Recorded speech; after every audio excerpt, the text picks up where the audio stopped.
Rain whispered against the chapel windows like a sorrowful hymn, each droplet trembling down the stained glass as if mourning the bride inside. Elena's hands shook beneath her lace gloves, hidden within the folds of her bouquet. The lilies were white, too white, the kind chosen for funerals more often than weddings, and she wondered if that was fitting. After all, tonight wasn't about love. It was survival dressed in silk. The guests were few, their silhouettes blurred by candlelight. A lawyer, 2 witnesses, and the priest who tried not to look pitying as he read from his book. Everything smelled of old wood and damp flowers, the air heavy with unspoken grief.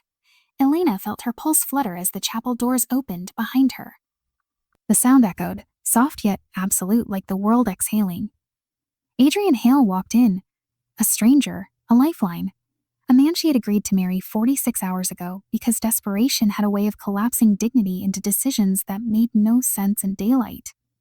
His footsteps were measured, expensive shoes tapping against stone, but the rhythm did nothing to calm her. She could barely look at him, not yet. Not until she had to. Her chest tightened. This shouldn't have been her wedding. She had imagined a different aisle, a different scent in the air, a different man waiting at the altar. Noah, her Noah. Before we begin this story, tell us, where in the world are you listening from, and what time is it there? Now let's begin. Elena took one careful step toward the altar. The veil brushed her cheeks, cool and weightless, though everything inside her felt like sinking iron. She couldn't remember the last time she truly breathed, not since Noah's accident turned her world into a hollow echo. The priest cleared his throat. We are gathered here tonight. His voice faded, odd. Now, Elena's focus narrowed to the man standing before her. She lifted her gaze, still afraid, still uncertain, and then she saw them, his eyes. Blue, ocean blue, but not a simple shade. The same swirling depth, the same warmth. The same impossible gold fleck near the iris that Noah used to joke was a piece of the sun trapped inside him. Her breath fractured. Everything inside her stopped. No, it couldn't be. Her vision blurred around the edges. She tightened her grip on the bouquet as if anchoring herself to reality. Adrian watched her through those eyes that should not exist. Those eyes she had memorized in late-night laughter, in whispered promises, in the quiet safety of a future ripped away too soon. Miss Elena? The priest asked softly. Are you all right? She nodded, though she wasn't. Though the ground felt like shifting sand beneath her heels, though the truth was impossible, unlivable, and standing right in front of her. Adrian's expression didn't flicker. He didn't seem aware of the resemblance. Or maybe he was hiding it. Maybe he saw something in her too. The ghost she carried like a second shadow. The vows began. The timbre was different from Noah's, but the softness was nearly the same. Too close, too cruel. Her heartbeat thudded loudly in her ears when the priest finally said, You may lift the veil. Adrian's fingers brushed the fabric. They were warmer than she expected, and the touch sent an involuntary shiver through her spine. The veil rose slowly, the air thick with something heavy and unspoken. When their eyes met fully, she felt her knees weaken.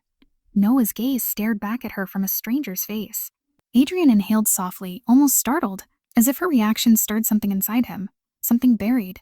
Lena, he murmured, the way Noah used to say her name in dim kitchens at 2 a.m., soft as a secret.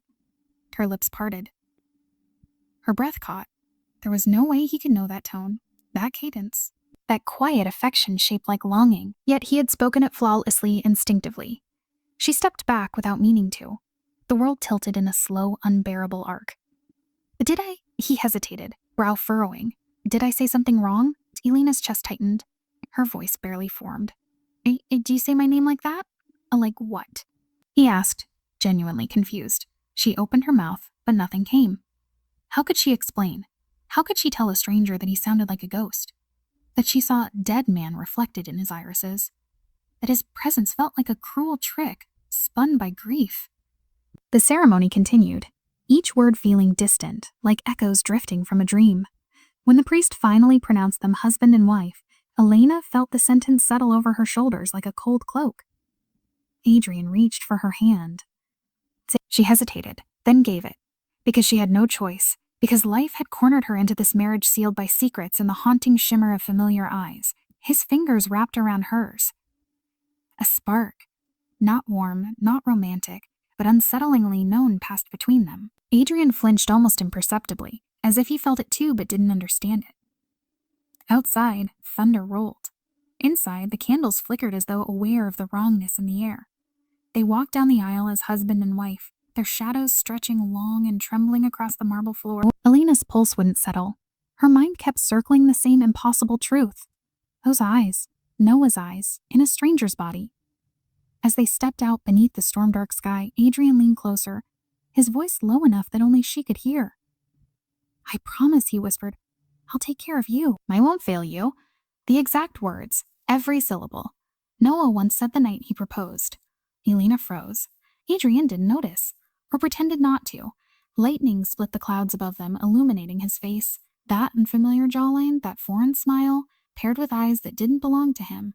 A chilling certainty settled into her bones. Something was wrong with Adrian Hale. Terribly, impossibly wrong, and whether she liked it or not, fate had already locked the doors behind her. The rain had softened by the time they reached the car, but the world still felt blurred around the edges, as if reality itself struggled to hold its shape. Elena slipped into the back seat without looking at Adrian, afraid that one more glance into those impossible eyes would crack whatever fragile composure she had left. The door closed with a muted thud, sealing her inside a quiet too thick to breathe in. Adrian entered from the other side, careful and measured, as though he sensed her tension and didn't know where to place his hands, or his presence. The car hummed to life, headlights cutting through the mist as they began the drive toward the Hale estate, a place she had never seen outside a brochure handed to her by a lawyer with cold fingers and a colder smile. Neither of them spoke. Elena watched droplets race each other down the window, their paths trembling and uncertain. She felt something similar inside her chest. A slow, trembling descent, a fear that had no name yet pressed against every breath she drew. Those eyes. The car turned through wrought iron gates shaped like twisting vines. Lanterns glowed on either side of the path, casting soft pools of light across the wet pavement. The estate emerged from the darkness like something half forgotten by time. Stone walls, tall arching windows, ivy crawling like veins across its exterior. Adrian glanced at her, his voice calm but unsure. "It's not as intimidating as it looks. I promise." She didn't trust her voice enough to answer. They stepped out beneath the covered awning. Elena felt a shiver despite the mild air. Adrian extended his hand as if to guide her inside, but she hesitated. Not out of rudeness, out of fear of what she might feel if he touched her again. Fear of another memory that didn't belong in this moment rising uninvited. He withdrew slowly, accepting the distance she needed. Inside, the house was warm, lit with soft gold light from chandeliers that hummed faintly. The floor smelled of polished wood and old family history. Portraits lined the hallway, stern men, elegant women, all with that same sharp Hale jawline and an untouchable arrogance painted into their expressions. Adrian paused near one of them. "My father," he said quietly. "He passed away 3 years ago." Elena nodded politely, unsure whether sympathy was appropriate. Her emotions were still tangled, confused, and far too fragile to share with a stranger she just married. "The master bedroom is ready." Elena stiffened. Adrian cleared his throat. "Prepare the East Wing guest room as well." The woman's eyes flicked between them, surprised but obedient, and she retreated into the hallway. Elena exhaled slowly, grateful. Adrian gestured toward the sitting room. Just for a moment. To talk. Or to not talk, if you prefer. "I just don't want you to feel abandoned in a strange house." His voice carried sincerity that unsettled her more than hostility would have. She followed him into a softly lit room filled with books, velvet chairs, and a fireplace glowing with steady warmth. Adrian walked to the mantelpiece, resting his hand on the carved stone. His posture seemed uncertain, as if he wasn't quite sure how to be around her. "Elena," he began, turning toward her, "I'm not asking you to trust me right away, or at all. But I want to make this arrangement bearable for you." Bearable. The word stung, though she didn't know why. Maybe because it made the marriage sound like a burden carried between two strangers walking across the same thin line. She drew in a breath. "And it was. A lot." "I know." His gaze softened. "I didn't mean to upset you." Her throat tightened. "You didn't do anything wrong." But she couldn't stop seeing. Noah reflected in him, couldn't stop hearing Noah's voice and the way Adrian pronounced her name. Every small detail became a thread pulling her backward into a grief she'd worked so hard to survive. Adrian stepped closer, but stopped a respectable distance away. "If something bothered you during the ceremony, you can tell me. I don't want to start this marriage with unspoken tension." unspoken tension. She almost laughed. Not out of humor, but because there was too much to speak and not enough courage inside her to voice any of it. She didn't tell him about the eyes, or the gold fleck, or the familiar softness, or the whispered promise he shouldn't have known. Instead, she looked at the fire. "I don't understand you," he blinked. "I imagine not. We barely know each other. It's not that," she murmured. "There's just something about you." Adrian shifted, clearly uncomfortable, but trying not to show it. Something bad?" She hesitated. "Yeah, something familiar." A silence stretched between them, delicate as spun glass. Adrian's brows drew together, the faintest frown appearing as though her words tugged at a memory he couldn't quite reach. "I don't know why that would be." Neither did she, but the uneasy truth pressed against her mind. It wasn't just the eyes. There were small gestures, the way he adjusted his cuff, the way he inhaled before speaking, even the way his shadow stretched long and patient behind him. All pieces of Noah, scattered across a man who should have been a stranger. She needed distance, air, seer, anything that wasn't this suffocating confusion.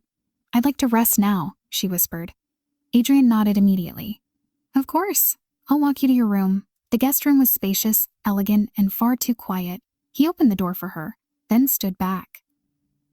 Alina, if there's anything you need, you can come find me," he said softly.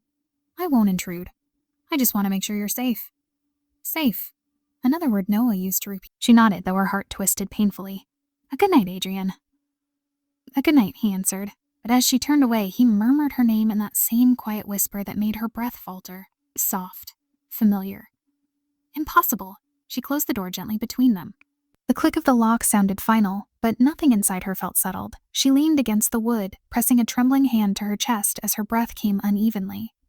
The room felt larger than it should, shadows stretching long across the floor. She paced slowly, trying to unravel the storm inside her. The grief, the fear, the strange sense of déjà vu clinging to every memory of the evening. She paused near the dresser, noticing a series of sketchbooks stacked neatly at the edge. She shouldn't have looked, but she opened the top one. Her breath caught. Every page held the same face. Her face, drawn in charcoal with careful lines, shaded softly as though crafted by someone who knew every angle, every emotion, every shadow of her expression. The sketches weren't recent. The dates scribbled in the corner were from months before she ever met Adrian. A chill crept down her spine. Why had he drawn her? How had he known her? And why did every portrait feel so achingly familiar? As if the artist had watched her in moments she had never shared with anyone except Noah. Her hands trembled as she closed the book. Something was wrong, terribly wrong. And marriage had only placed her deeper inside the mystery. Morning crept slowly into the guest room, pale sunlight slipping through the lace curtains and settling across Elena's face with a softness that felt undeserved. She blinked awake, her heartbeat still uneasy from the discovery of the sketchbook hours earlier. The drawings lingered in her mind, her expressions captured too intimately, too precisely, as if the artist had known her long before they ever met. The dates proved it. Months before Adrian had supposedly seen her for the first time. She rose from the bed, the wooden floor cool beneath her feet. The house was quiet, the kind of quiet that felt deliberate, as though the walls held their breath around her. When she opened the door, the hallway stretched long and empty, lined with portraits whose painted eyes followed her every step. Downstairs, she found Adrian in the conservatory, seated near tall windows that framed the garden drenched in morning dew. He sat straight-backed, hands interlaced, as if waiting for a verdict he feared. A tray of breakfast lay untouched before him. He looked up the moment she entered. Alina. Her pulse fluttered with uncertainty, with the remnants of last night's unease. "I slept enough." His eyes softened, those eyes she still didn't understand, still didn't dare examine too closely. "Oh, I'm glad," he murmured, though his voice carried a faint tremor, as if he wasn't entirely convinced she was telling the truth. For a moment, neither spoke. Elena looked out at the garden. Roses, trimmed hedges, a stone fountain whispering water into still air. It all felt too peaceful for the questions twisting inside her. The sketchbook, the eyes, the whispers that carried echoes of someone she had loved and lost. She pulled in a breath. "Adrian, can I ask you something?" He leaned forward slightly. "You can ask me anything." She searched his face. Hey, he seemed sincere. Nervous, even. But sincerity alone wouldn't soften the weight of what she needed to know. "Why did you draw me?" His shoulders tensed. Just barely, but she saw it. He glanced toward the floor, jaw tightening before he answered. You found the sketchbook. You drew me months before we met, she pressed, trying to keep her voice steady. How is that possible? Adrian exhaled slowly, as though he had expected this question and yet prayed it wouldn't come so soon. I saw you once, he said. In the hospital. His hand curled slightly against his knee. It was during one of my checkups last year. You were sitting in the lobby. I didn't know your name or why you were there, but you looked devastated. Elena's breath hitched. Hospital. Last year. The timeline aligned with Noah's accident, those bleak days when she had spent hours wandering hallways, too numb to sit still, too broken to speak. I wanted to draw you because I couldn't stop thinking about you, he continued quietly. And not romantically. You looked like someone carrying a world on her shoulders. I didn't know why. But something about your expression. He hesitated, searching for the right words. It stayed with me. Elena didn't know whether to believe him. The explanation fit neatly, almost too neatly, but it didn't explain everything. It didn't explain the way he whispered her name like he had practiced it 1,000 times. It didn't explain the familiarity woven through his mannerisms like threads from another life. She sat across from him, trying to steady her thoughts. You could have told me, she said softly. I was afraid it would frighten you. His voice grew rougher, honesty bleeding into every syllable. Given how we met, how quickly everything unfolded, I didn't want you to think I had planned any of this. She held his gaze, trying to read the truth beneath his calm exterior. Exterior, did you? No, he said immediately. Too quickly. But then he softened, lowering his tone. I swear I didn't. I wasn't even supposed to be at the meeting where we discussed the contract. My family handles most of our affairs. I was just... He paused, as if deciding whether to offer the whole truth, a replacement. Elena frowned. A replacement? My brother was meant to go, he explained. But he left the company months ago. I took his place without knowing what I was stepping into. When I realized the situation you were in, that this marriage was more for your protection than anything else, he shook his head. I couldn't walk away. His words were honest. Painfully so. Painfully so. But the honesty raised new questions she didn't know how to ask. Protection. Replacement. A stranger stepping into a life that was unraveling.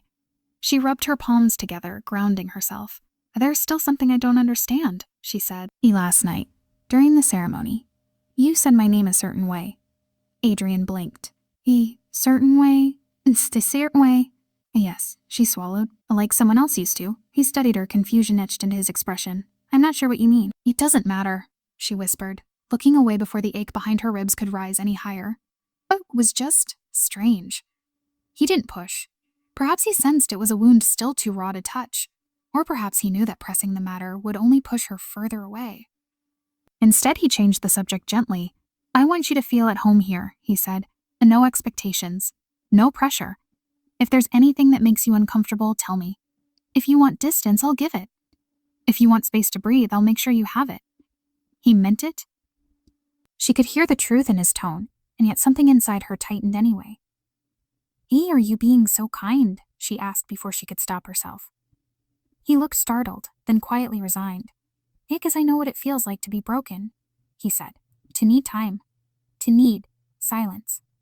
There it was again. That flicker of something behind his gaze. Something deep and wounded, something shaped by pain she hadn't asked about yet, but instinctively sensed. The way he held himself, the isolation woven into his posture, the hesitancy in every word he offered her, all of it hinted at loneliness carved into bone. She leaned back slowly. Oh, what happened to you, Adrian? His eyes dimmed. A lot, but not all at once. She waited. Adrian exhaled, fingers tracing the edge of the armrest. My mother drowned when I was 10. My father raised me, but he was never really present. I grew up in a house full of silence. And last year, I almost died. A heart condition. One day, I collapsed in the middle of a meeting. Woke up in a hospital bed with a surgeon telling me I was lucky. Elena felt her breath catch. I didn't know. How could you, he said gently. His gaze dropped to his hands, the silence between them filling with something fragile and unexpectedly shared. Elena softened. Not entirely, not enough to let go of the fear still twisting inside her, but enough to feel a shift. A tiny, cautious step toward understanding. Geez, Adrian lifted his eyes again. I'm not hiding anything from you, he said quietly. I want you to know who I am, even if we started this marriage in the wrong way. She studied him. The sincerity, the vulnerability, the unfamiliar familiarity that refused to loosen its grip. Before she could respond, footsteps echoed faintly from the hallway. Mara's voice carried through the doorway, tense and hurried, as she called Elena's name. Elena stood, startled. Mara shouldn't have been here. Not announced. Not this early. Adrian rose as well, uncertainty flickering across his face. Mara appeared in the doorway, eyes sharp, breath unsteady. She looked at Elena first, then at Adrian with thinly veiled suspicion. We need to talk, Mara said, every word tight with warning. Right now. Adrian stepped back politely. I'll give you privacy. But as he left the room, Elena couldn't shake the feeling that their conversation, all of it, every careful truth and quiet confession, had only pulled her deeper into a mystery she wasn't prepared to unravel. Mara's eyes darted around the conservatory as if the walls themselves might be listening. She reached for Elena's hand and tugged her a few steps away from the doorway, lowering her voice until it was barely more than a breath. You can't stay here, she whispered. Elena, this place, this family, Adrian, something isn't right. I can feel it. Elena tried to steady her voice, though her pulse was uneven. You're judging him too fast. No, I'm judging the situation. Mara's fingers tightened. You married a stranger because you were cornered. But you didn't walk into safety. You walked into a cage built out of money and secrets. Elena swallowed, her thoughts still tangled from the conversation she'd had with Adrian moments earlier. The sketchbook, the familiarity, the gentle sincerity, and now Mara, appearing like a warning wrapped in urgency. I'm not saying he's dangerous, Mara continued, though her tone suggested she wasn't certain, but this house isn't what it looks like. His family isn't what they seem. Elena drew in a slow breath. You barely saw his family. Mara hesitated. I saw enough the day of the contract signing. His uncle recognized me. He stared like he knew something. And Adrian, he watched you as if he already understood you. That's not normal. The unease rose again, curling through Elena's stomach. He said he saw me in the hospital last year. That's why he drew me. Mara blinked, startled. In the hospital, when her words cut short, her face paling. Was it? The silence that followed stretched heavy and brittle. Mara's jaw tightened. Elena, I don't like this. The timing, the coincidence, the way he acts like he recognizes parts of your life. I don't want to jump too. Then don't jump. Mara whispered urgently, and just stay cautious. Before Elena could answer, footsteps echoed again from the hallway. Calm, unhurried, and unmistakably Adrian's. Mara stepped back instantly, posture stiff, expression guarded. Adrian entered with a quiet politeness, as if he sensed he was intruding on something personal. A breakfast has been served in the dining room, he said. You're both welcome if you'd like. Mara offered a tight smile but declined. I should go. Adrian nodded once, then left her path clear. Though he didn't say a word to her directly, Elena noticed it. The subtle tension between them, something cold and cautious in the air. When Mara embraced Elena at the front door, her whisper brushed against Elena's ear like a warning carried by the wind. Call me if anything feels wrong. Anything. Then she was gone. The house seemed quieter once the door closed. Too quiet. It wasn't the peaceful stillness of morning. It was the kind of silence that made the hairs on her arms lift, as if the very walls were listening, waiting. Elena followed Adrian through the hallway. Sunlight spilled across the polished floors, illuminating more of the portraits lining the walls. She glanced at them again, frozen expressions, lifeless eyes, rigid postures. There was something cold about them, something watchful. Adrian's voice broke through her thoughts. You don't have to stay inside all day, he said lightly. There's a garden, a small lake behind the property, and a library you might like. She attempted a polite smile, though her mind still clung to the sketchbook. I'll explore later. The estate is beautiful. It can be, he replied, though his tone carried a quiet sadness. But it's also a lonely place, if you let it be. They entered the dining room. Sunlight filtered through tall windows draped with heavy curtains, casting warm gold across the long table.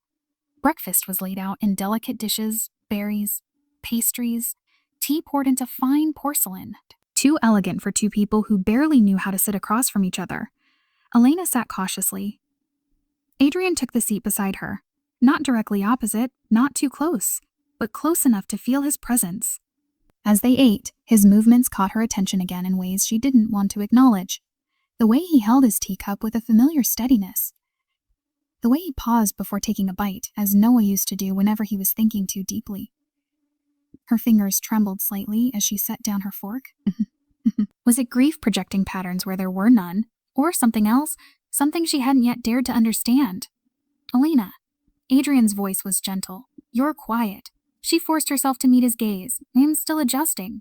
Why, no. A soft pause. I don't want you to feel trapped here. His honesty startled her again, too sincere for a man she had married under a contract.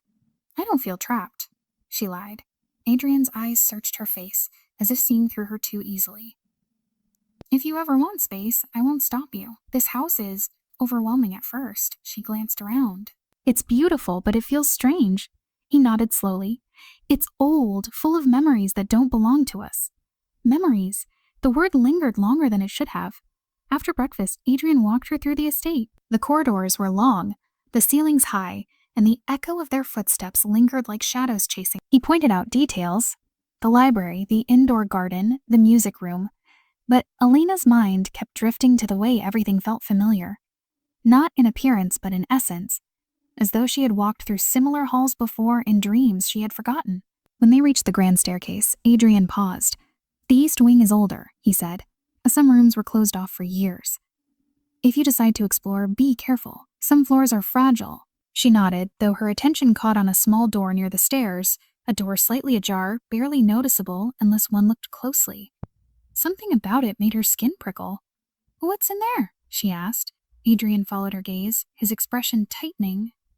In just an old study, he said with an edge she hadn't heard before. It hasn't been used in years. His tone made her look back at him. Why? Because it belonged to my father, he replied simply, and everything in it is exactly as he left it. There was a finality in his words, a silent wall she knew not to push against. For now. But curiosity planted itself firmly inside her, its roots already threading deeper. They moved on, her steps slower now, mind racing with questions she couldn't voice. Eventually, Adrian guided her into a smaller hallway, narrower and darker than the others. The windows here were smaller, the air cooler. As they walked, she felt a strange pull, as though something unseen watched from behind each door. The house was alive with echoes. They reached a set of double doors. Adrian opened them with care, revealing a room washed in soft afternoon light. This is the east sitting room, he said. You can rest here any time. It's quiet, usually empty. Elena stepped inside, breathing in the scent of old paper and lavender. The room felt almost gentler than the rest of the estate. Almost. But then she noticed it, a small framed photograph on the side table. She moved toward it without thinking, drawn by the soft glimmer of the silver frame. Her heart stuttered. It was Adrian, younger, sitting on a hospital bed, and behind him, barely visible through the glass window of the room, was a corridor she recognized too well, the same corridor where Noah had been taken after the accident. Her grip tightened around the frame.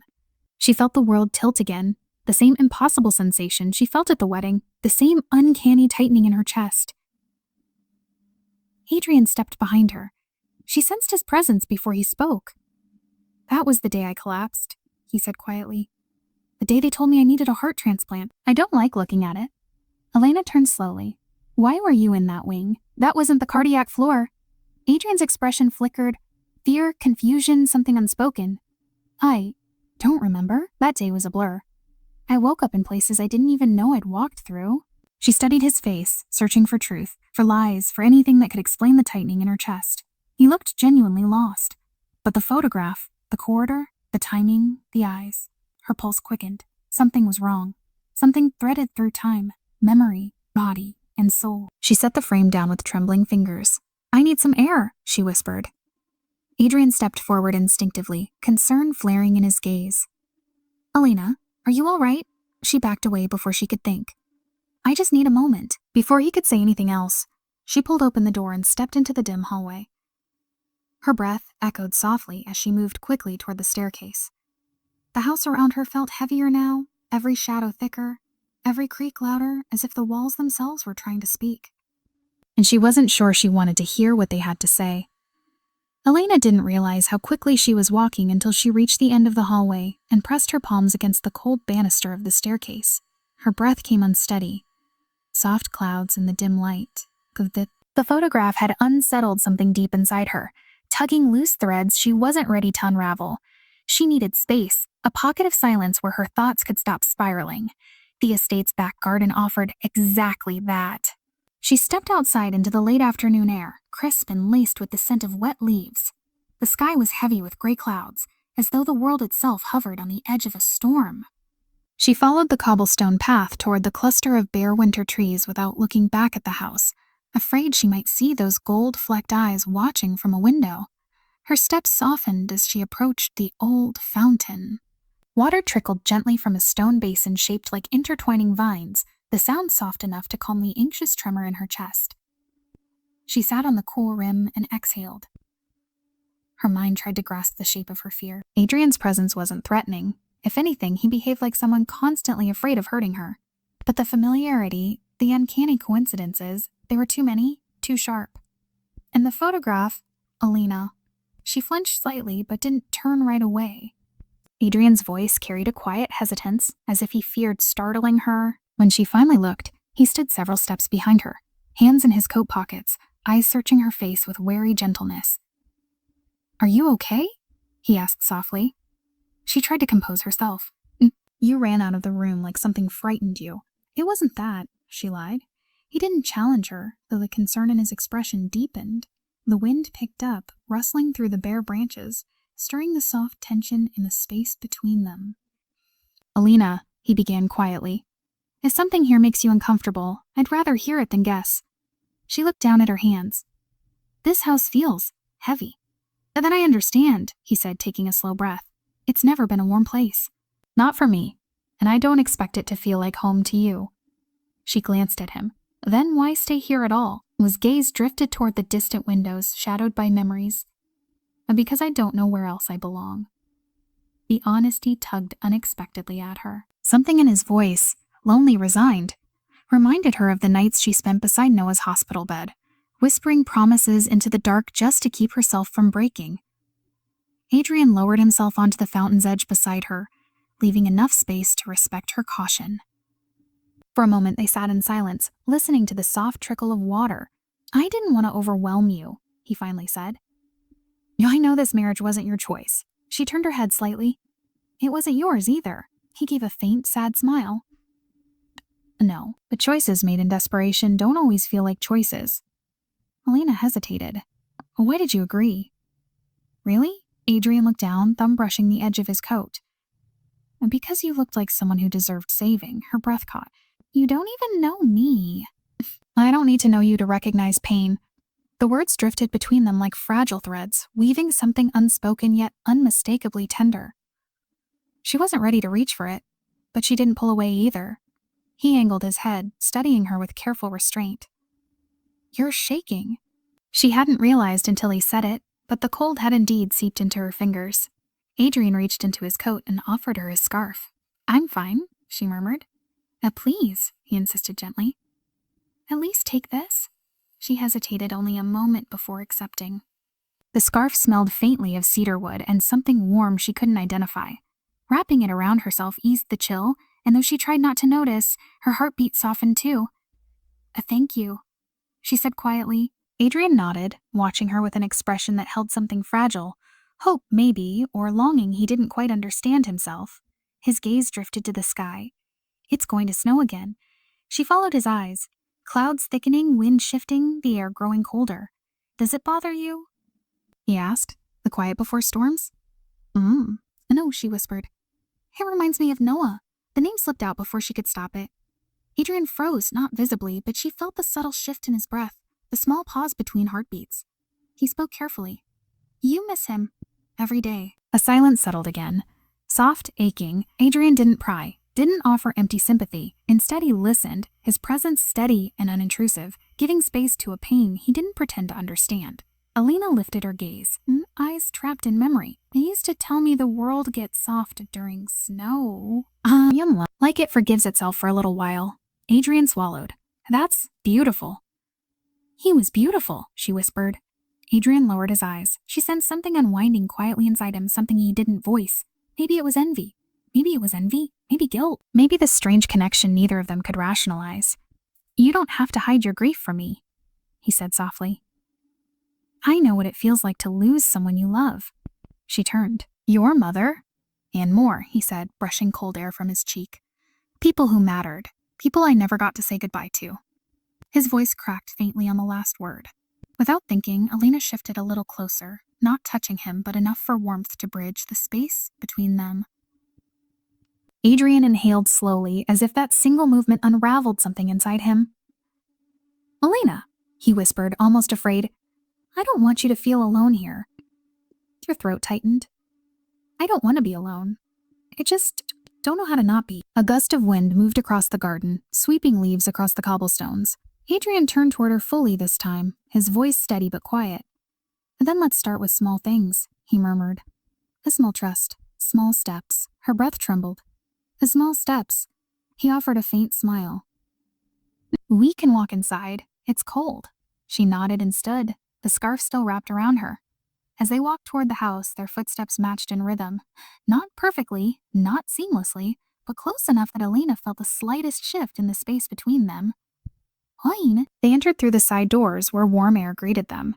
A soft hum of electricity signaled the heating system turning on. The house felt less imposing now, not safe, but no longer crushing. Adrian paused near the hallway. "Elena, there's something I should tell you." Her heart tightened. "What is it?" He looked away as if choosing his words with painful care. "The reason the alarms went off last night, the power outage, it wasn't a malfunction." A cold ripple moved through her. And what was it? There was movement detected in the Old West corridor. "The one we don't use?" So, her breath hitched. "A movement? Probably just the old wiring," he said, though his eyes betrayed his doubt. "This house is full of strange noises." But Elena felt it. The unease sliding down her spine.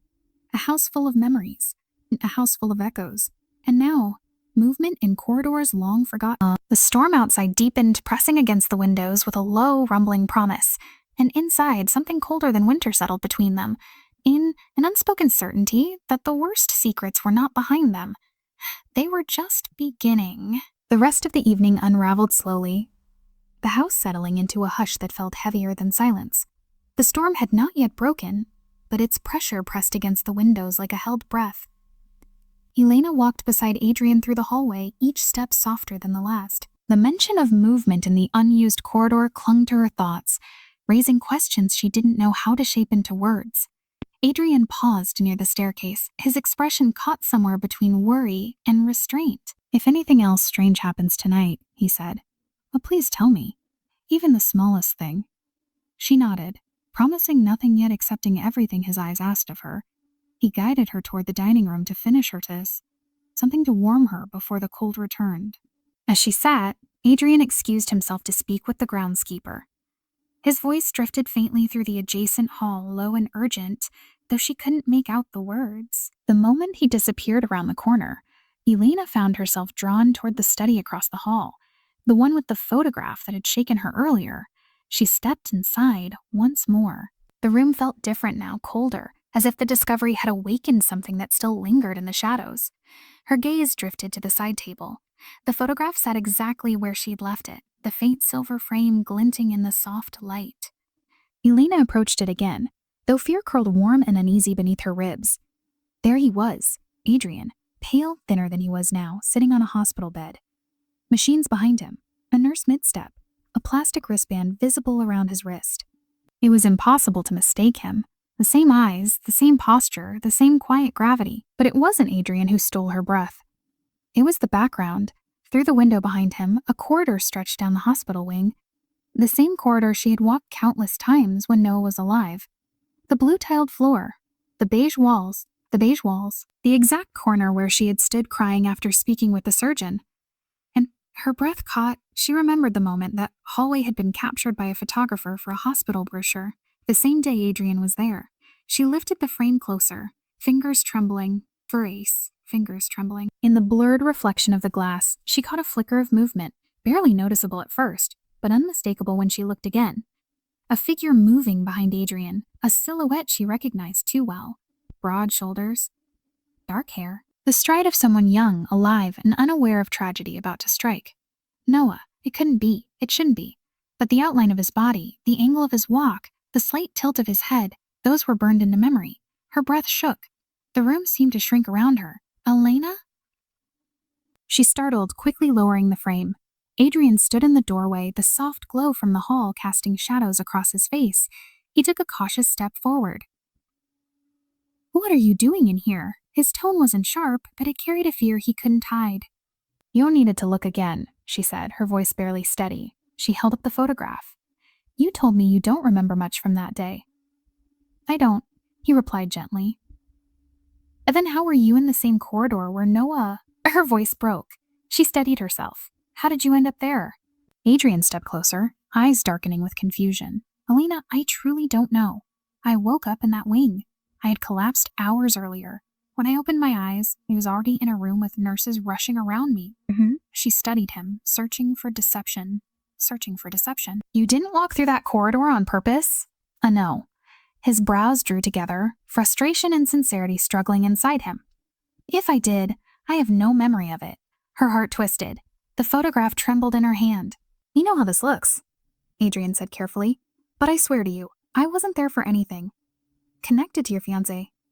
Noah, she whispered, correcting him because the name still mattered. He lowered his gaze respectfully. Noah. Another gust of wind rattled the windows. Somewhere in the house, a door groaned as if responding to the rising storm. Elena, Adrian continued gently, I didn't know him. I didn't know you. I had no reason to be anywhere near your life back then. Yet you were, she murmured. A beat passed. Adrian exhaled, running a hand through his hair. A gesture she'd seen Noah do countless times when overwhelmed. Her chest tightened painfully. I don't know what you want me to say, he whispered. If I remembered anything at all, I would tell you. She looked back at the photograph. The corridor behind him wasn't just a place. It was a memory carved with pain so deep she could barely breathe around it. And now it was tied to Adrian. This stranger she had married. This man who wore echoes of someone she'd lost. He stepped closer, slowly, as if approaching a frightened animal. Elena, please, talk to me. Tell me what you're thinking. Her eyes glimmered. I'm thinking. Nothing in my life makes sense anymore. Adrian's jaw softened and an almost imperceptible ache appeared in his expression. He reached out but stopped inches short of touching her, his hand suspended in the charged space between them. I don't want to confuse you, he said softly, but I want to help you through this, even if I don't understand how I fit into any of it. You don't, she whispered. That's the problem. Thunder rumbled above them. The house flickered with dimming light before stabilizing again. Adrian glanced toward the ceiling. The storm's getting worse. We should go somewhere warmer. She didn't move. Why was your photograph here? Here? In this room? He hesitated. My father kept records of everything. Medical reports, business portfolios, images. He was obsessive about documenting the family's history. But you told me he wasn't around for your surgery. He wasn't. Adrian swallowed. But he was still alive then. He could have requested updates. He controlled everything, even from afar. Elena's breath steadied slightly, but the unease didn't fade. So he might have known about me. About Noah. Adrian's eyes widened faintly. That's unlikely. My father barely left the estate for years, and he never showed interest in strangers. But then why did he keep this? She whispered. The silence that followed was long, uneasy, and filled with questions neither of them could answer. Finally, Adrian reached out again, this time slowly, letting her see every inch of movement, before gently resting his hand on the back of the chair near her, not touching her but close enough to ground the moment. Elena, he murmured, I know you don't trust me. I don't blame you, but let me help you make sense of this. Let me help you feel safe here. A flicker of something vulnerable moved through his expression, a quiet plea he didn't voice aloud. I don't feel unsafe because of you, she said softly. I feel unsafe because nothing adds up. He nodded, exhaling shakily. Then let's start finding answers together. Before she could respond, a distant voice echoed from the front of the estate, one she didn't expect to hear. A familiar clinical voice filled with tension. Elena? She turned sharply, a surgeon. The one who had tried to speak with her the day Noah died. He stood in the doorway, pale, breath uneven, eyes widening when he saw Adrian. Adrian stiffened instantly. You, the surgeon whispered, stepping back as if facing a ghost. You shouldn't be alive. The storm outside finally broke, the windows trembling as rain came in violent sheets. Elena's heart froze, and the photograph slipped from her hand. For a moment, nothing in the room moved. The storm hammered against the windows, the photograph lay face down on the floor, and the surgeon's trembling voice hung in the air like a crack in reality. Adrian stood frozen, his expression shifting from confusion to something sharper, fear, quiet and buried. Elena's pulse thudded painfully as she looked between them. "What do you mean?" she whispered. "He shouldn't be alive?" The surgeon swallowed hard, eyes locked on Adrian as if he were staring at something impossible. This wasn't supposed to." His breath shook, and he clutched his coat as though steadying himself. "I didn't come here to talk to him. I came for you, Elena. I needed to warn you. Adrian took a slow step forward. "Warn her about what?" The surgeon flinched, stepping back. "Stay where you are," his voice fractured. "I remember your case. I remember the machines flatlining. I remember the transplant list." "You were..." "Enough," Adrian snapped. But it wasn't anger. It was terror disguised as command. His hand trembled at his side. Elena's breath caught. "Adrian, what is he talking about?" Adrian didn't answer. His jaw tightened, shoulders stiffening as though bracing for impact. The silence between them stretched thin, trembling like a fraying wire. The surgeon turned to her with pleading eyes. "Elena, you need to understand. After Noah passed, there was chaos in the surgical wing. There were 2 emergencies that night. 2 lives in critical danger. And 1 donor." The world tilted under her feet. "No," she whispered, shaking her head. "Stop." But the surgeon continued, voice lowering with urgency. The staff were overwhelmed. Decisions were rushed. Alls were mixed. It wasn't clear who was eligible. "Noah's heart..." "Oh, don't," Adrian said sharply, stepping closer without meaning to. "Don't drag her into this." Elena stepped back instinctively, as if distance would protect her from the truth clawing its way toward her. "Why are you reacting like this?" He looked at her, eyes dark, pained and unsteady. "Because this isn't the way you should hear it." "Hear what? Hear what?" Her voice cracked. "That the man I married has a connection to Noah that you never told me?" Told me. "That you were in the same hospital wing the day he died? That his heart..." Her words caught in her throat, unable to form the question that suddenly made too much sense. The surgeon looked down, shame pooling in his posture. "You deserved the truth from the beginning, Elena." "But I was warned to stay silent." "Warned by who?" she demanded. "The Hale family," he whispered. Adrian's breath hitched, almost inaudibly. "I never told them to threaten anyone." "You didn't have to," the surgeon murmured, still avoiding his gaze. "Your father did." Lightning cracked across the sky, flooding the room with white light. Elena's pulse hammered so loudly she could barely hear the storm anymore. Her voice trembled as she turned back to Adrian. "Tell me," she whispered. "Tell me what happened in that hospital." Adrian closed his eyes for a moment, as if steadying himself, then opened them slowly. Eyes she was now terrified to look into. "I collapsed in my office," he said quietly. "They rushed me to the hospital. I woke up connected to machines, barely breathing. They told me I needed a transplant or I wouldn't survive the week." Her heart twisted violently. "I didn't know anything else," he continued. "And not about donors, not about options. I wasn't conscious for most of it." The surgeon nodded, voice strained. He wasn't lying about that. He was unconscious when the decision was made. Elena felt her breath unravel. "Decision?" The surgeon looked at her with a grief that didn't belong to him. Noah was a perfect match, a rare match. 1 in a million. Her eyes burned, vision blurring. "Stop." Adrian took a step toward her, then froze when she backed away. "I didn't take anything from him," he said, voice breaking. "I swear to you, Elena, I didn't choose this." "Then why didn't you tell me?" she cried, her voice trembling like shattered glass. "Because I didn't remember," he shouted before catching himself, lowering his voice. "I didn't remember anything from that night. Not the surgery. Not the days after. I didn't remember the file, or the wing, or the noise. None of it. And when I started remembering pieces, I didn't know how to face you with it." "You didn't know how to face you with it?" "Yeah, but you felt it," she whispered, tears sliding down her cheeks. "You felt something. You knew there was something wrong." He looked at her as though her words pierced straight into him. "Every time I saw you, something inside me tightened. Familiarity, warmth, pain. But I didn't understand why. I thought it was guilt, or déjà vu, or just me wanting to protect someone who looked like she needed it." The surgeon stepped back, shaking his head in disbelief. "Those symptoms, memory imprints, emotional echoes, They warned us about the possibility. Rare, but possible. Elena's knees weakened. What are you saying? The surgeon spoke quietly, almost reverently, as if confessing a sin. As sometimes transplant recipients inherit emotional traces from their donors, not memories, feelings, instincts, reflexes. Her tears fell harder. And now Adrian's voice cracked. Didn't know how to tell you. I didn't even know it was real. And the photograph? She asked, her voice hollow. You standing in the wing where Noah died? Adrian swallowed. I don't remember walking there. I don't remember leaving my room. When you showed me the picture today, I felt sick. Like some part of me knew I didn't belong there. Her world felt like it was collapsing, everything tearing apart. The familiarity, the drawings, the way he said her name, the uncanny echoes of Noah. Not coincidence, not illusion. Something deeper, something unbearable.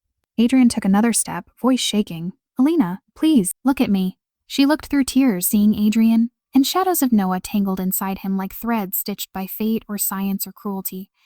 I never wanted to hurt you, he whispered. I never wanted to be the reason you opened old wounds. And yet you are, she breathed.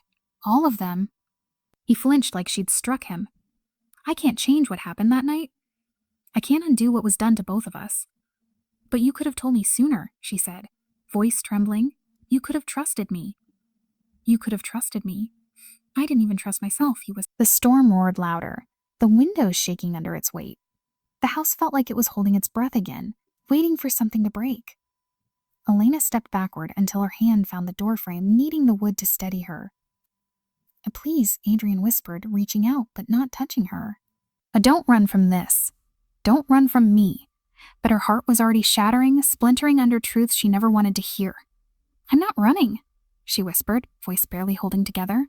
I'm falling. And with that, she turned away, leaving Adrian standing in the stormlit room with the surgeon's confession still bleeding through the air, and the truth between them finally exposed, raw and irrevocable. Elena didn't remember leaving the study. One moment she was staring at Adrian, his face pale, eyes wide with a fear he didn't know how to name, and the next she was walking down the long hallway with her vision blurring at the edges. The storm outside had swallowed the world in roaring darkness, wind pressing against the windows like something desperate trying to get in. Her footsteps echoed on the marble floor, uneven, almost frantic. She didn't look back. Elena, wait. Adrian's voice carried down the hall, strained, but she couldn't stop. Not now. Not when every breath she took felt like knives. She reached the front doors, her trembling fingers pushing against the cold metal handle. The storm sucked her out the moment she stepped outside, rain soaking her hair, her dress, turning the world into a swirl of shadows and violent sound. She ran, but her legs weren't steady. Grief made them weak, confusion made them clumsy, and the truth carved through her with every staggering step. The estate grounds blurred around her, the trees bending under the force of the wind as if bowing to the storm. She didn't know where she was going. She only knew she couldn't breathe inside that house 1 second longer. Elena? His voice again, closer this time, chased by rain and desperation. She kept going, shoes sinking into the soft, wet earth. The cold pierced her like needles, but it wasn't enough to numb the ache spreading in her chest. She reached the old stone archway near the garden, gripping it for balance as the storm raged around her. She heard his footsteps behind her, slowed by mud and darkness but still determined. Elena, stop, please. She couldn't. If she turned around now, she feared she would break apart entirely, splintered by the impossible truth that the man she had married carried the heart of the man she had loved. She stood beneath the archway, rain cascading over its cracked stones like tears from the sky. Darkness swallowed the estate behind her. Adrian emerged from it seconds later, drenched, breathless, hands trembling as he slowed to a halt a few feet away. He didn't touch her, didn't reach out. He stood just close enough that his voice didn't need to rise above the storm. Elena, he said quietly, don't run away alone. Not tonight. Not in this weather. Thunder shook the ground. Lightning flashed, illuminating the fear written across his face. Not fear for himself, fear for her.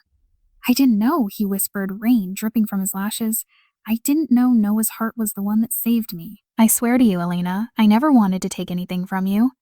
You didn't, she choked out. But life did. Adrian's breath caught, his pain visible even in the storm's chaos. I didn't ask for this. I didn't ask for your grief to be tied to my existence. And yet it is, she whispered, hugging her arms around herself. Every time you look at me, I feel him. Every time you say my name, some part of me remembers a life that ended. And I don't know how to live with that. He stepped forward cautiously, but she flinched, and he froze mid-motion. The wind roared between them, carrying the scent of wet leaves and storm-torn soil. Alina, he said softly, no matter what you think, no matter how it feels, I am not Noah, and I can't replace him. I wouldn't even try. Her breath trembled. But parts of him live in you. His eyes closed briefly. Yes, and I wish they didn't. Not because I reject the gift that saved my life, but because it tortures you.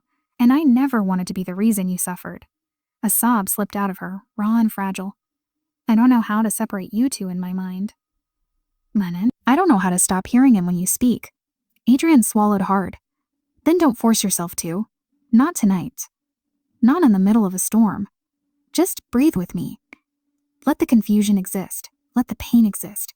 We don't have to solve any of it right now.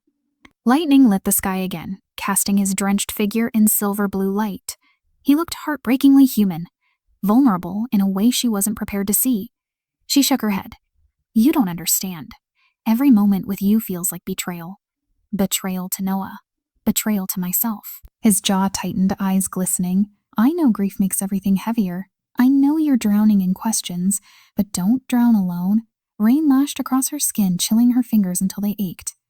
I don't know who you are anymore, she whispered. The man I married is a stranger. But he carries pieces of the man I lost.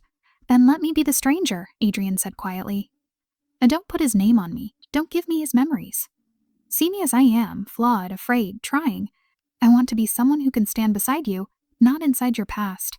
Her breath trembled. She looked away, unable to bear the raw emotion in his voice. Alina, he said softly, look at me. She did, and for the briefest moment the storm felt distant. His eyes were not Noah's eyes. They were Adrian's, fractured with pain, with hope, with a longing he didn't know how to express.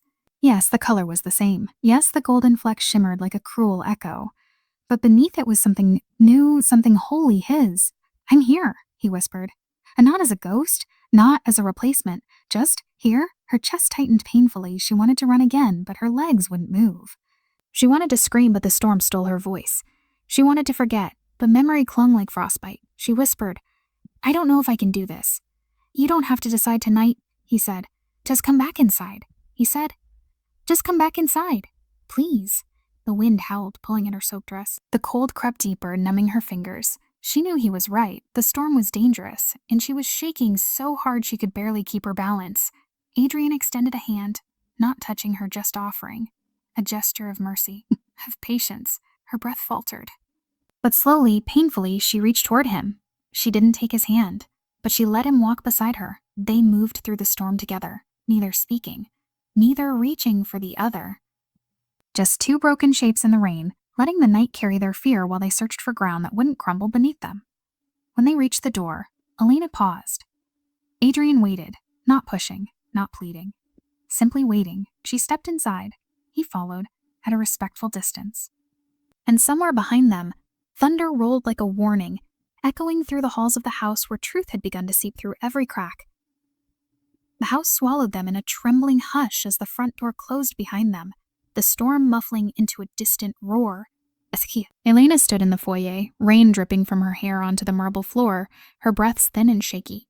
Adrian lingered behind her, keeping space between them, his own clothes drenched, shoulders rising and falling with quiet, uneven breaths. Neither of them spoke. The chandelier above flickered under a surge of wind pressing against the estate. A soft hum of electricity tremored through the walls before settling again. Elena wrapped her arms around herself, her fingers numb. Her dress clung to her skin, cold and uncomfortable, but she didn't move. She wasn't sure she could. Adrian stepped forward carefully. Let me get you a towel. I'm fine, she whispered. You're shivering, he said gently. Lee said I'm fine. He stopped. Not out of obedience, but hurt, real hurt, cutting through his expression in a way that made something inside her twist. He nodded once and stepped back, hands falling uselessly at his sides. Alina, he murmured, I know tonight broke something open. I'm not asking you to ignore it. Her throat tightened. You don't understand what you've done to me. He froze, breath unsteady. You didn't choose what happened at the hospital, she continued, tears blurring her vision. But you still ended up with the one piece of Noah I wasn't ready to lose. His heart was the last thing that belonged to him, and now it beats inside you. Adrian closed his eyes as if the words physically hit him. He brought a hand to his chest, an instinctive pain gesture. I didn't want it, he whispered. Yeah, I didn't want anyone to die for me to live. But someone did. Her voice cracked. He did. The truth hung between them, sharp and unbearable.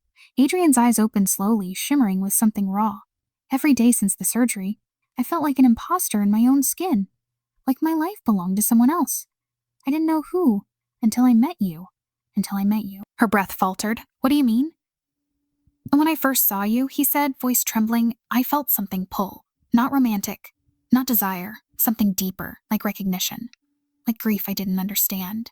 I didn't know why, but every time you were near, his heart reacted. He touched his chest again, fingers pressing lightly over the place where Noah's heart beat now. Elena had to look away. And I didn't know if it was mine, he whispered, or his. The honesty in his voice shattered something inside her, because she understood. She'd been asking the same question since the wedding. Whose warmth did she feel when Adrian looked at her? Whose longing stirred when he said her name? Whose memory flickered in his gestures, his softness? Noah's, Adrian's? Both? Neither. Her emotions blurred into a pain too complex to name. Adrian's voice softened. I didn't want to confuse you. I didn't want to tell you until I understood what was happening inside me. You should have told me the moment you felt it, she whispered. I deserve that truth. You're right, he said immediately. But I was scared. Scared of losing the first connection I felt in years, even if I didn't understand it. Scared of losing you before I ever had the chance to know you. She flinched. You don't know me. We whispered. More than you realize. His words, earnest and breaking, cracked open the silence between them. A low rumble of thunder rolled through the house as the storm battered the roof. Elena took a shaky breath. The surgeon said something I can't get out of my head. Adrian waited, eyes steady on her. He said transplant recipients sometimes get emotional imprints, she said quietly. Instincts, reflexes, pieces of the donor that don't belong to you. Adrian didn't speak. His silence was more answer than denial. So what am I to you, Adrian? She whispered. Am I the woman you're drawn to? Or the woman your borrowed heart remembers? Pain flickered across his face, deep and immediate. I don't know, and that terrifies me. Her breath shook. But listen to me, he said, stepping closer, voice trembling but certain. Whatever I feel when I look at you now, it's not memory. It's not reflex. It's not something inherited. It's mine. His voice dropped to a whisper. It's me. She blinked hard, tears filling despite her attempts to hold them back. Elena, I know this feels like stolen love, he continued, like something meant for someone else. But I'm not trying to replace him. I'm trying to understand why fate tied our lives together in the most cruel, tangled way. Her breath hitched, her emotions too tangled to untangle. He stepped closer, slowly, carefully, until she could hear his breath over the storm. If you want me to keep my distance, I will, he said softly. If you want space, I'll give you all of it. But don't think for a second that anything I feel for you is because of him. I am more than borrowed pieces. His voice cracked. And you deserve more than a man stuck between two ghosts. Elena pressed a trembling hand over her mouth, trying to steady her breath. She felt the truth of his words burning through the storm between them, but the fear remained thick and suffocating. You should hate me, Adrian whispered. For surviving when he didn't, her tears fell harder. He don't hate you. He looked up in surprise, shock flickering through his expression. I don't hate you, she repeated, voice soft and raw. I hate fate. I hate the universe. I hate timing and tragedy and the way everything was taken from me. But you're just as caught in this as I am. Adrian exhaled shakily, the tension in his shoulders buckling as though something inside him finally broke. Elena, he whispered, I don't know what we're supposed to be. I don't know where this is going. But I'm here. I'm trying. She closed her eyes, struggling between grief and fragile understanding. He spoke again, softer. Whatever you feel, anger, pain, confusion, I can take it. Just don't shut me out. Don't disappear into that storm again. Her breath trembled. She didn't know what she felt. She didn't know whose heartbeat she was hearing, his or Noah's. but she knew one thing. She wasn't alone in this grief anymore. Slowly, uncertainly, she nodded. A fragile, tentative nod, nothing more. But for Adrian, it was enough. He released a breath that sounded almost like relief, though sorrow still clouded his eyes. "I'll stay downstairs tonight," he murmured. "If you need anything." "Anything, call for me." She nodded again, her voice too fragile to use. He stepped back, giving her space, letting the storm soften between them. As she turned toward the staircase, her hand brushing the banister with trembling fingers, she heard Adrian whisper behind her, barely audible. "This heart may have once belonged to him, but every beat now is because of you." Elena stopped, just for a moment. Then with a single trembling breath, she climbed the stairs, leaving behind a man carrying another man's heart and a love tangled in fate's cruel, delicate threads. Elena closed the bedroom door behind her and leaned against it as though it were the only thing holding her upright. The storm outside had softened into a steady rain, but inside her chest, something far more violent raged on. She pushed herself away from the door and crossed the room in slow, uneven steps, peeling the wet fabric of her dress from her skin. Every movement felt heavy, blurred by exhaustion, and a grief that was no longer clean or simple. It was tangled with confusion, with guilt, with the face of a man she didn't want to hurt, and the memory of one she couldn't let go of. She changed into dry clothes, wrapped herself in a blanket, and sat by the window. Raindrops slid down the glass in trembling lines matching the shape of her own tears. The hall outside was quiet. Adrian was somewhere below, waiting, hurting, trying not to hover. She could feel him even through the silence, a presence that shouldn't have felt familiar but did. She pressed her forehead to the cold glass. She didn't sleep. Hours passed. The rain softened.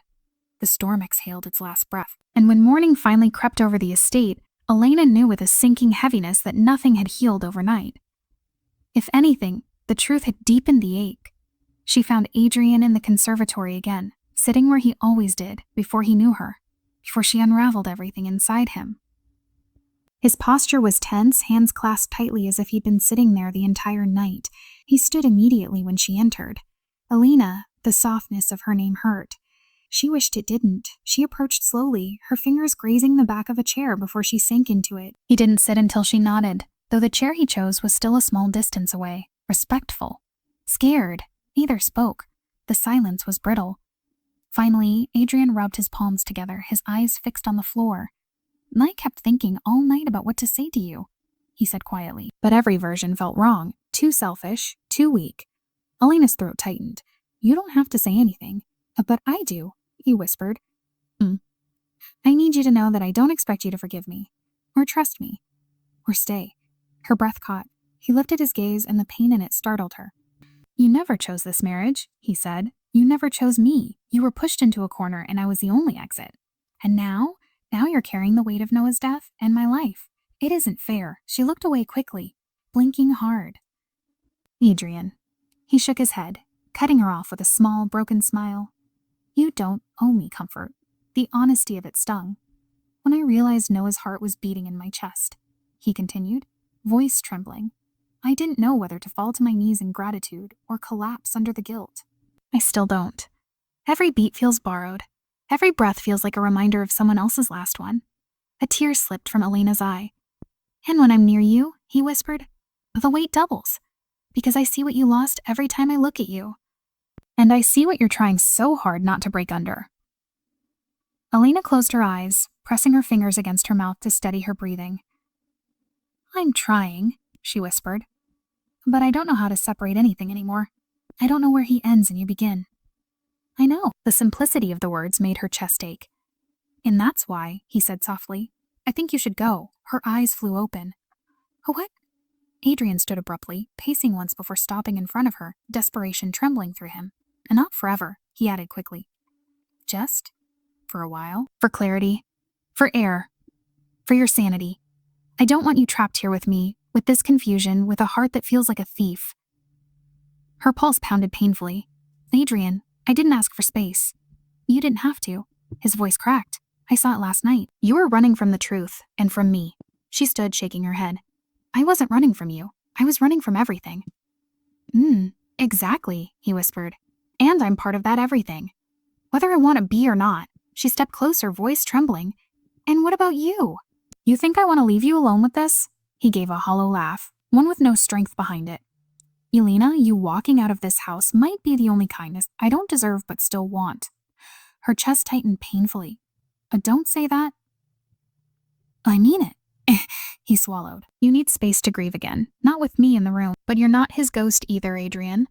His breath hitched. You're you, she whispered.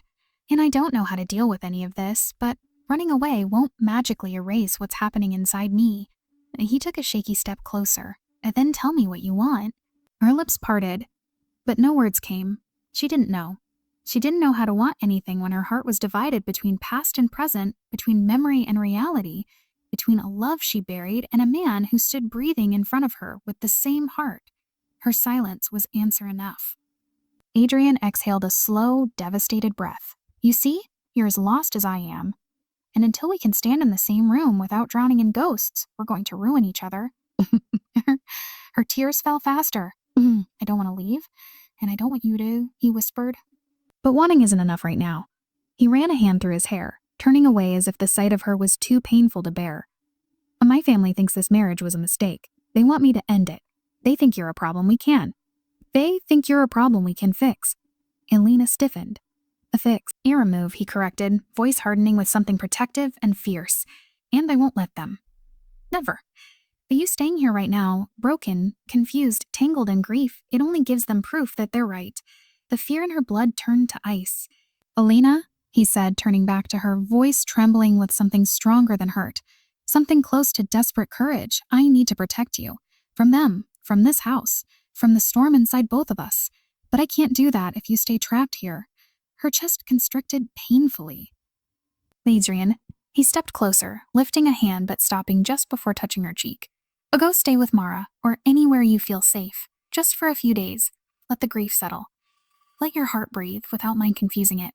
She felt her own heartbreak at the rawness in his eyes. Me, please, he whispered. Let me protect you by letting you go. She didn't know how they had reached this moment. Two people standing inches apart, bound by fate yet tearing apart under the weight of a truth neither chose. She didn't know how to say yes. She didn't know how to say yes. She didn't know how to say no. She only knew that Adrian's chest rose sharply, once, twice, before he pressed a hand over his heart with a sudden strangled inhale. She froze. Adrian, he staggered, hand gripping the back of a chair as his breath hitched painfully. Zeno, it's nothing, he whispered, but his voice sounded thin, strained. Just pressure. She rushed to him. Adrian, his eyes squeezed shut, jaw tightening as a tremor shook his frame. It happens sometimes, he forced out, since the surgery. It's temporary, but he didn't look okay. Not remotely. Adrian, sit. Please sit. He shook his head weakly, trying to breathe through the pain. Elena, I don't want you to worry. That's impossible, she whispered, tears rising. You're scaring me. Then his knees buckled. Elena lunged forward, catching him as best she could, lowering him to the floor as his breath came in short, desperate bursts. His hand clutched her wrist, fingers trembling violently. Don't leave, he gasped. I'm right here, she cried. Adrian, look at me. Stay with me. His eyes fluttered, pain carving through his expression like a blade. Elena, he whispered brokenly. I'm so sorry. And then his body sagged into her arms, the heartbeat in his chest stuttering beneath her shaking hands, the borrowed heart failing in the man who carried it. Elena's scream tore through the conservatory as Adrian's body collapsed fully into her arms, his weight heavy, his breath shallow and terrifyingly uneven. The world narrowed to the sound of him struggling, each inhale a broken fragment, each exhale a fading thread. Rain hammered against the glass ceiling above them, the storm's dying remnants echoing the panic rising in her blood. Adrian, stay with me, she pleaded, hands trembling as she cradled his face. His skin felt cold, too cold, the color draining from him far too quickly. His eyelids fluttered, barely open. Elena, don't be afraid. I'm not afraid, she lied, choking on the words. I'm right here. Look at me, just look at me. A house servant rushed in, gasping at the sight, and Elena snapped, Call an ambulance, now! Her voice cracked with urgency she couldn't contain. The servant stumbled back, fumbling for the phone, hands shaking as she dialed. Elena, Adrian whispered, each syllable scraping like glass. I didn't want you to see this. A sob escaped her. You think I care about that right now? You're not leaving me. Do you understand? You're not His body convulsed once, a sharp, violent jolt that sent terror coursing through her. She held him tighter, tears falling onto his cheeks. Adrian, breathe. Please. Please breathe. His fingers searched weakly, finding hers, gripping with fading strength. If I don't, make it. Don't say that, she cried. You will. You have to. But his eyes were distant, unfocused, drifting toward something she couldn't see. Alina, don't let them take you from here. Here? The warning chilled her, but the sound of sirens growing louder outside pulled her back into the moment. She clutched his hand to her chest as paramedics rushed in, pushing through the doorway with urgent voices and equipment. A pulse weak. Confirm arrhythmia. Let's move. They lifted him from her arms and onto a stretcher. Alina stood frozen, watching as they pressed oxygen to his mouth, their voices overlapping in medical commands. A shock pad's ready. Prepare transport. Care transport path. Mom, you need to step back, one of them said firmly, guiding her aside. No, I'm going with him, Alina insisted, gripping the paramedic's arm. You can ride with us, but we need space to keep him stable. Stable. The word barely felt possible. She followed them out into the wet night. The storm had reduced to a soft drizzle, like the world itself was holding its breath. They loaded Adrian into the ambulance, the doors slamming shut behind her as she climbed in after him. Her heart hammered, panic rising with every erratic beep of the monitor beside him. His eyes remained closed, his chest rising with shallow, uneven breaths. Stay with us, the medic muttered, adjusting wires and pressing pads against his skin. Come on, Adrian, come on. Elena reached for his hand again, cold metal and plastic crowding the space between them. Listen to me, she whispered, voice shaking. I'm not losing you, not like this. Not to fate or family or secrets or anything else. His eyelids fluttered barely. Alina, her tears fell harder. He tried to speak again, a voice a thread barely clinging to life. Don't blame yourself. We do, she whispered back. But I shouldn't, and neither should you. His lips parted. Whether to reply or breathe, she didn't know, but the monitor suddenly spiked, alarms screaming inside the cramped ambulance. Aviva, charging to 200? Clear, again, clear. His body jolted beneath the shock. Alina flinched but didn't let go of his hand. The medic worked frantically, sweat gathering on his brow despite the cold. Come on, Adrian, come back. Another shock, another jolt. Then a rhythm. Weak, but real. The medic exhaled sharply. We've got him. Keep monitoring. Alina sagged with relief, her tears uncontrollable now. She pressed her forehead against their intertwined hands. Thank you, she whispered, not to the medic, but to Adrian, for fighting, for choosing breath. The ambulance raced through the empty streets, and within minutes they burst into the hospital bay. Nurses swarmed around them, transferring Adrian to a gurney and rushing him down the hall. Elena ran beside them, breath hitching with every turn. When they reached the surgical doors, a nurse held up a hand. Ma'am, you can't go beyond this point. Elena's steps stilled, her heartbeat roaring in her ears. Please. I'm his wife. I will update you as soon as we can. He's in critical condition. The doors closed, and he vanished behind them. Elena staggered to a waiting chair but didn't sit. Instead, she collapsed to her knees, hands covering her face as her sobs echoed through the empty corridor. Pain crashed over her, deep and suffocating. A grief she thought she had buried rising like a tidal wave she couldn't withstand. 2 names, 1 heart, her heart. She didn't know how long she cried. Time smeared, cold and merciless. She paced shook, pressed her palms together in trembling prayer. Anything to give the pain somewhere to go. Somewhere down the hall, a familiar voice broke through the haze. Elena?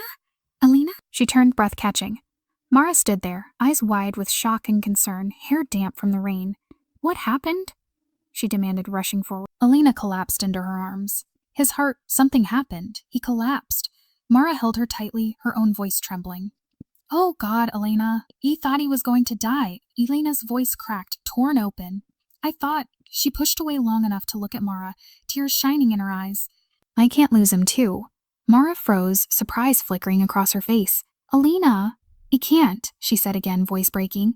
I know I'm supposed to be confused, angry, hurt, but when he fell, when his heart stopped, something inside me shattered. Not because of Noah, because of him. Mara's expression softened slowly, understanding dawning. Elena, she whispered gently, you care for him. Elena pressed her hands to her face, unable to stop the sob that escaped.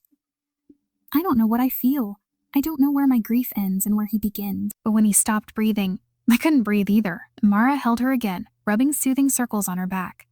You're allowed to feel that way. You're allowed to care.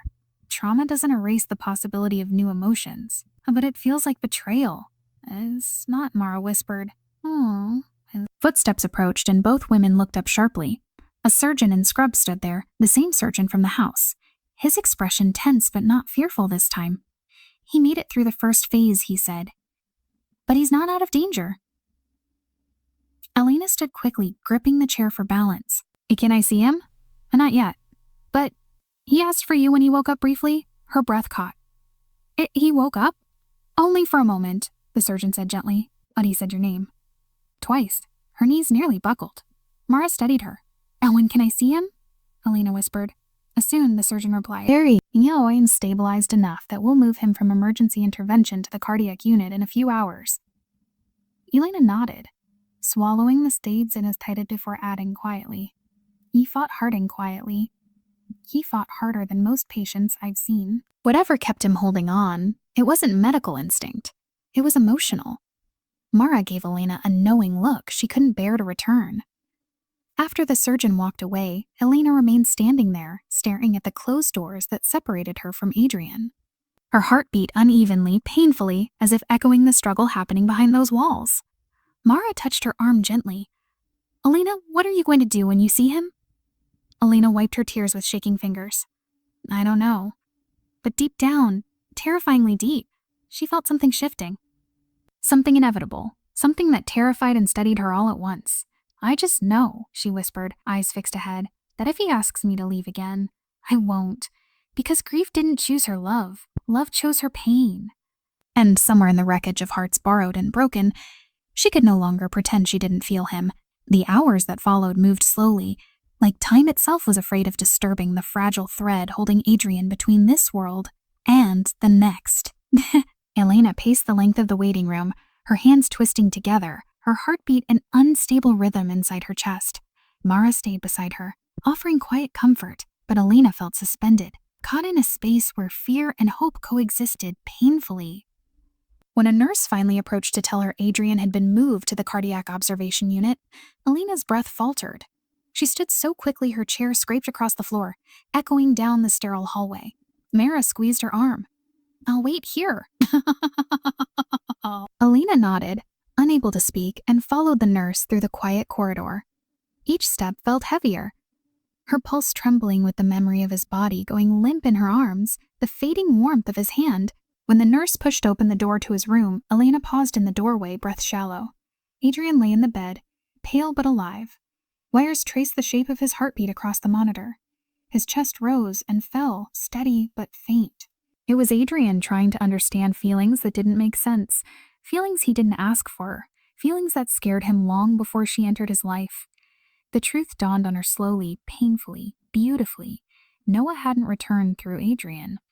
Noah had left echoes behind, threads of love so strong they had found the only place they could still survive.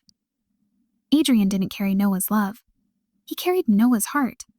The love growing inside Adrian, whatever form it took, was his own. A soft knock startled her. Mara slipped inside quietly, giving her a small, knowing smile before sitting in the second chair. He's stable, Mara whispered. The doctor said he'll recover. Helena nodded, wiping a tear. I know. Mara glanced at the notebook. You found something. Elena looked at Adrian sleeping, his fingers still loosely wrapped around hers. I found answers, she whispered. And maybe the ones I didn't want, but the ones I needed. Mara placed a gentle hand on her shoulder. And what will you do now? Elena looked at the man in the bed, the man who wasn't her past, but could be her future if she let herself breathe. I'm going to stay, she whispered. And not because I owe him, but because I want to. Mara smiled softly. And maybe this is where truth finally becomes peace. Elena leaned closer to Adrian, brushing a stray damp strand of hair from his forehead. And maybe, she whispered, and for the first time since Noah's death, her heart didn't pull her backward. It moved. Softly, quietly, forward. When Adrian woke again, it was near dawn. The hospital room glowed with a muted, fragile light, soft enough not to hurt the eyes, bright enough to reveal the exhaustion carved into his features. Elena was still there. She had dozed off in the chair beside his bed, her head resting lightly against their joined hands, refusing to let go even in sleep. He stared at her for a long moment, breath shallow with something tender and breaking. Her hair fell across her cheek, her lashes still wet from earlier tears. And she looked tired, but peaceful in a way he had never seen since the day they met. He lifted his free hand with effort, brushing his fingers faintly against hers. Alina stirred, eyes blinking open slowly before focusing on him. The instant she saw he was awake, her breath trembled in relief. "You're okay," she whispered, voice cracking. "You're really okay." Adrian tried to smile, though weakness tugged at the corners of his mouth. "I didn't mean to scare you." "You didn't just scare me," she breathed. "You nearly." Her voice broke and he squeezed her hand lightly. "Alina," he murmured, "I'm here." Tears welled again, soft and silent. She wiped them quickly, almost embarrassed, but Adrian caught the motion with a faint shake of his head. "You don't have to hide that," he whispered. She exhaled shakily. "I thought you were gone." "He wasn't going to leave you," he said, voice thin but steady. "And not like that." Her heart twisted. "You don't get to decide that when your heart stops." He winced, not at her words, but at the memory of the collapse, at the fear he'd seen in her face. "Alina," he whispered, "I meant what I said last night. About giving you space. About protecting you from my world." She shook her head fiercely. "No. Don't start that again." He blinked, surprised. She leaned forward, free hand resting on the edge of the bed. "When you fell, Adrian, something inside me shattered. Not because of Noah, not because of the past, because of you." His breath caught. "I realized," she continued softly, "that I wasn't afraid of losing a reminder. Or a memory. I was afraid of losing you." Emotion flickered across his face, raw, fragile, unbelieving. "Alina," his voice was a strained whisper. She squeezed his hand. "You're not a replacement. Your heart may have once belonged to him, but the person it beats for now, that's yours to choose. And the way you look at me, speak to me, protect me. Adrian, that's all you." His eyes glimmered. "Lay spent so long trying to separate the past from the present," she admitted. "But maybe the truth is simpler than I made it. You're not Noah. You never were. Yet somehow, without trying, without forcing, you stitched yourself into places I had closed forever." Adrian swallowed hard, chest rising with a shaky breath. "I didn't mean to." "I know," she whispered. "That's why it happened." He closed his eyes for a moment, letting her words settle inside him like something warm and frightening. When he opened them again, his voice was barely audible. "I don't deserve that." "You do," she said softly. "And maybe not for the reasons you think, but you do." A tremor of emotion flickered across his expression. He lifted his shaky hand and brushed his fingers over hers, the gesture tender but filled with hesitation, as if he wasn't sure he was allowed to touch her like this. "Helena," he whispered, "I need to tell you something. Something I've been afraid to say out loud." She waited, heart tightening. "I didn't just feel emotions that didn't belong to me," he said slowly. "After the surgery, I began having dreams. Not memories, just echoes." Her breath stilled. He continued, voice trembling. "A woman crying in a hallway, a golden fleck in someone's eyes. A laughter I didn't recognize but somehow missed." Her heart lurched. "Adrian, I thought I was losing my mind," he confessed. "Because none of it made sense. I didn't know your name. I didn't know who you were. But every time I walked into a hospital for a checkup, I felt drawn to that same hallway. Like something inside me remembered the weight of a moment I'd never lived." Tears welled in her eyes, gentle, aching tears. "I didn't want to believe any of it," he whispered. "Because it felt like I was trespassing in someone else's life. Someone else's love." "You weren't," she whispered. "I was terrified," he admitted. "Terrified that if you ever learned why I reacted the way I did around you, you'd think I was just a shadow of him." Her tears slipped down her cheeks. "I did think that. For a long time." He nodded slowly. "I know."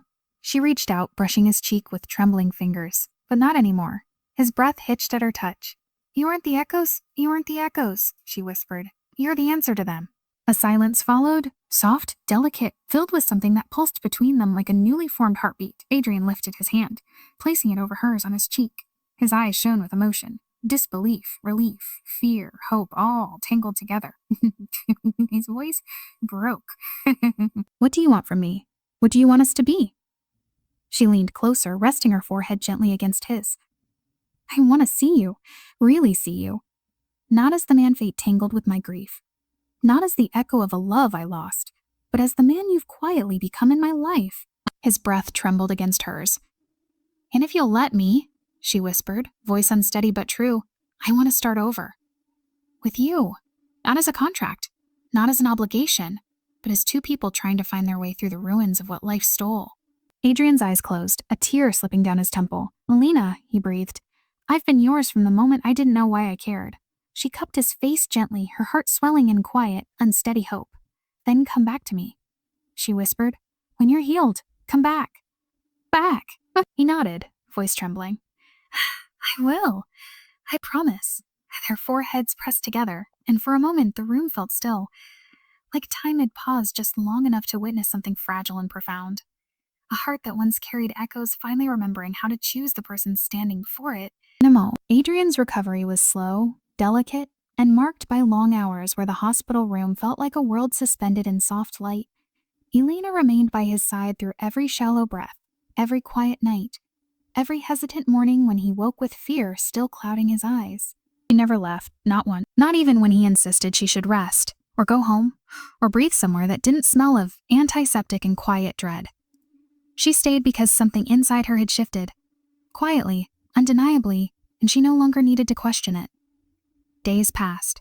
His strength returned in small increments. He was able to sit up, then walk a few steps, then breathe without wincing. And every step he took, Elena was there, mirroring his pace, giving him space when he needed it, offering her hand when he reached for it, no longer out of obligation, no longer out of fear, but because she wanted to. On the morning he was discharged, the sky outside the hospital was a pale silver, clouds stretching wide like soft blankets. Adrian stood at the entrance leaning lightly on his cane, even though the doctor said he would soon be able to walk without support. Elena stood at his side, fingers brushing his elbow, steadying him gently. "You ready?" she asked softly. Adrian looked at the world beyond the hospital doors, exhaling slowly, as though stepping into a life he wasn't sure he deserved. Then he looked at her, eyes warmer than she'd ever seen them. "I'm ready, if you're with me." Her breath caught, but she nodded. Always. He didn't reach for her hand. Instead, she slipped hers into his, and his fingers curled around hers with a certainty that didn't shake with weakness. They drove home in silence. But it wasn't the silence of before. This one felt warm, lived in. Their hands rested together on the seat between them, and every now and then, Adrian would glance her way, as if confirming she was real. By the time the estate came into view, Elena felt her chest tighten, not with dread this time, but with a bittersweet familiarity. The house still looked imposing, old, and filled with too many echoes. But she wasn't walking into it alone this time. Not as a stranger. Not as a woman trapped by circumstances. She was walking in as someone who finally understood the man who lived within its walls. The front doors opened, and the air inside carried the faint scent of lavender and polished wood. Adrian hesitated on the threshold, almost like he feared the house would swallow him again. Elena squeezed his hand. "It's just a house," she whispered. "Not a coffin, not a memory, just walls." He nodded slowly, exhaling. "But then, let's make it ours." Ours, the word trembled softly in the air before settling into her chest like something safe. They spent the afternoon in quiet companionship. Elena helped him settle into the east sitting room, his favorite space, the one with tall windows and soft afternoon light. He sat on the couch, leaning back with a tired sigh, eyes fluttering shut for a moment. "You should rest," she murmured. His eyes opened again, finding her with a look that carried both gratitude and hesitation. "Stay with me?" She sat beside him, their shoulders touching lightly. Adrian took her hand again, his thumb brushing slow circles across her skin. Every touch was careful now, gentle, reverent, like he feared breaking something delicate between them. "Elena," he said softly, "there's something I want to say before I lose the courage." She turned to him, heart already tightening. "I'm listening." "When we married," he began, voice steady but quiet, "I didn't understand what love should feel like. I only understood fear. I lived with it my entire life. Fear of my father, fear of the silence in this house, fear of dying too young. And then you walked into my life, and for the first time, the fear changed." She swallowed. "It changed how it became something I didn't want to lose," he whispered. "You became someone I wanted to protect even when I didn't know how." Her eyes glistened. "For this fear? And now," he continued, "I want to protect you differently. Not from shadows. Not from ghosts." He took a shaky breath. "But from loneliness. From the idea that you have to walk through life carrying every sorrow alone. Alina's throat tightened. Let's rewrite this marriage, Adrian murmured. Start over, not with vows forced by survival, but with small promises we choose every day. She stared at him, unable to speak for a moment. Then she nodded. Want that too. He smiled, a fragile, soft expression that reached all the way to his eyes. They talked for hours that evening, not about Noah, not about the past that once loomed like a storm, but about small things, childhood memories, books they loved, hopes they didn't realize the other carried. The conversation flowed gently, without pressure, without fear, an intimacy built not on confusion or grief, but on choice. When the sun dipped behind the estate walls, Adrian grew tired, his breath slowing. Elena helped him stand, her arm supporting him as they walked upstairs. The hallway felt different now, less heavy, less haunted, because he wasn't walking ahead of her or behind her. He was walking with her. At his bedroom door, she paused. Do you want me to stay? He searched her face for a long moment. Only if you want to. I do, she whispered. She entered the room with him, helping him settle into bed. When she turned to leave to change into something comfortable, Adrian caught her hand gently. Alina, she looked back. His eyes carried a quiet vulnerability. Thank you for choosing me. Her heart softened. She cupped his cheek with gentle fingers. Thank you for letting me. He leaned into her palm, eyes closing briefly, as though committing the warmth to memory. Alina bent forward and pressed a soft kiss to his forehead, a gesture filled with tenderness, not passion, but it made his breath hitch. When she returned in soft clothes, she climbed carefully into bed beside him. He shifted closer, resting his head against her shoulder, their breaths sinking without effort. She wrapped her arm around him lightly, feeling the steady beat beneath her palm, the beat that had once belonged to someone she loved, and now belonged to someone she was learning to love differently. A new love, a quiet love, a chosen love. Adrian whispered into the softness between them, This feels like the beginning. Elena closed her eyes, letting the warmth settle through her. It is. And as the night deepened around them, the echoes of old pain finally softened into something else, something gentler, warmer, and alive. The marriage that once began in grief finally began with hope. The year that followed unfolded slowly, like dawn stretching across a quiet horizon. Soft, patient, full of moments that rebuilt what had once been shattered. The Hale estate no longer felt like a place Elena walked through with caution. It became a home layered in new memories, new warmth, new light. The walls that once echoed with ghosts softened under laughter, shared over quiet breakfasts under whispered conversations by the window. When rain traced silver paths down the glass, under the steady heartbeat that now belonged wholly to Adrian, winter faded into spring the way a wound fades into a scar. Still there, still remembered, but no longer pulsing with pain. And with each passing month, Elena felt herself becoming someone she didn't recognize. Someone she had thought she had lost the night Noah died. She became someone capable of loving again. On a gentle morning thick with the scent of blooming roses, Elena sat on the balcony overlooking the garden. The fountain below murmured softly, its water shimmering with the early light. She held a cup of tea between her hands, warming her palms, the steam rising in delicate curls. Birds perched in the branches nearby, singing small, bright notes that felt like punctuation marks in the peace she'd fought so hard to reach. She heard footsteps and didn't need to turn to know who they belonged to. Adrian stepped onto the balcony with quiet ease, moving slowly but no longer cautiously. The cane was gone now. His steps were steady, his breathing no longer strained. It was full of memory, of healing, of recognition, of new beginnings. Below them, the fountain whispered. Birds fluttered. The world hummed with quiet life. Alina, Adrian said softly. She lifted her head. He cupped her face with tender hands. I love you. Her breath stilled, but her heart did not. It surged, alive, steady choosing. And I love you, she whispered back. All of you. His thumb brushed a tear from her cheek and he kissed her, soft, slow, deep with meaning. Not the desperate kiss of early grief. Not the confused kiss of past echo and present blur.